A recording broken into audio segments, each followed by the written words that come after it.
sa ating unang balita, dalawang magsasaka ang naaresto sa ikinasang joint buy-bust operation ng Philippine National Police at Philippine Drug Enforcement Agency matapos masamsam ang tinatayang 2.6 milyong halaga ng pinatuyong dahon ng marijuana.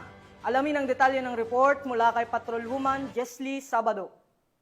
Dalawang magsasaka ang naaresto sa isinagawang joint buy-bust operation ng pinagsanib na puwersa ng Philippine Drug Enforcement Agency Baguio, Baguio City Police Office, City Drug Enforcement Unit, Criminal Investigation Unit, Police Station 2 at Regional Intelligence Unit 14 sa Crescencia Village, Baguio City. Nito lamang ika-15 ng Agosto taong kasalukuyan. Ayon sa ulat, isinagawa ang operasyon mula alas 12:25 ng tanghali hanggang alas 2:25 ng hapon, kung saan nasamsam mula sa mga suspek ang tinatayang 22 kilo ng pinatuyong dahon at tangkay ng hinihinalang marijuana na nagkakahalaga ng 2,600,000 pesos.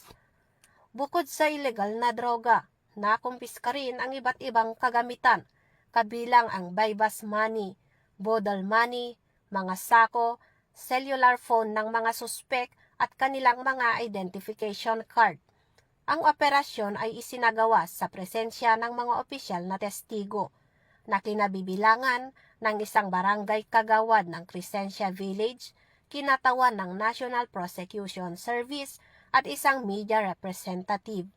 Matapos ang operasyon, dinala ang mga naarestong suspek at nakumpiskang ebidensya sa tanggapan ng PIDEA Baguio para sa karampatang dokumentasyon at pagsasampa ng kaso sa paglabag sa Republic Act 9165 o Comprehensive Dangerous Drugs Act of 2002.